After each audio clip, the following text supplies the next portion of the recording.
આજના મહત્વના સમાચાર પંચમહાલ સત્ય ન્યૂઝમાં આપનું સ્વાગત છે। થરાદ વાવ થરાદ ખાતે ગુજરાત પત્રકાર એકતા પરિષદનું ભવ્ય મહાઅધિવેશન યોજાયું। વાવ થરાદ જિલ્લાના મુખ્ય મથક થરાદ ખાતે માર્કેટિંગ યાર્ડના હોલમાં ગુજરાત પત્રકાર એકતા પરિષદનું ભવ્ય મહાઅધિવેશન ઉત્સાહભેર યોજાયું હતું। આ અધિવેશન વિધાનસભા અધ્યક્ષ શ્રી શંકરભાઈ ચૌધરીના અધ્યક્ષસ્થાને તથા વાવ થરાદ જિલ્લાના નવનિયુક્ત પ્રમુખ હાજાજી રાજપૂત અને પ્રદેશ ઉપપ્રમુખ શ્રી જગદીશસિંહ પરમારના આયોજનથી યોજાયું હતું। કાર્યક્રમની શરૂઆત દીપ પ્રાગટ્ય અને રાષ્ટ્રીય ગીત સાથે કરવામાં આવી હતી। મુખ્ય અતિથિ તરીકે પરિષદના પ્રદેશ અધ્યક્ષ શ્રી લાભુભાઈ કાત્રોડિયા અને મહિલા વિંગના અધ્યક્ષ શ્રીમતી મીનાક્ષીબેન મોદી ઉપસ્થિત રહ્યા હતા।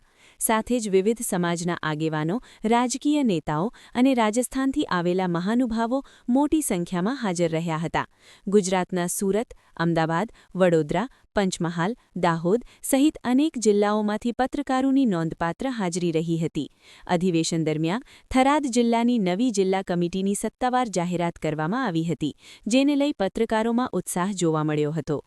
કાર્યક્રમના અંતે પત્રકારોને સ્મૃતિચિહ્ન આપી સન્માનિત કરવામાં આવ્યા હતા તથા વિધાનસભા અધ્યક્ષ શ્રી શંકરભાઈ ચૌધરીનું પાઘડી અને સાલથી વિશેષ સન્માન કરવામાં આવ્યું હતું। અધિવેશન બાદ ઉપસ્થિત સૌ માટે ભોજન વ્યવસ્થા પણ રાખવામાં આવી હતી। આ મહાઅધિવેશન પત્રકારોની એકતા, કલ્યાણ અને પરિવારની ચિંતા દર્શાવતું પ્રેરણાદાયી સાબિત થયું હતું। પંચમહાલ સત્ય ન્યૂઝ, થરાદ।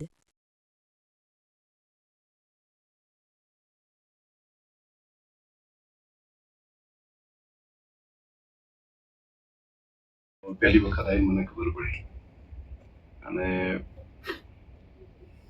મને ભાજપના સભ્યો બનાવો ને કોંગ્રેસના બનાવો આ બીજા પક્ષના ત્રીજા પક્ષના અહીં પણ તમારે આટલું બધું આવવું હોય એ અદ્ભુત છે અને મને લાગે છે કે આ સુંદરતા હશે કદાચ લોકશાહીની।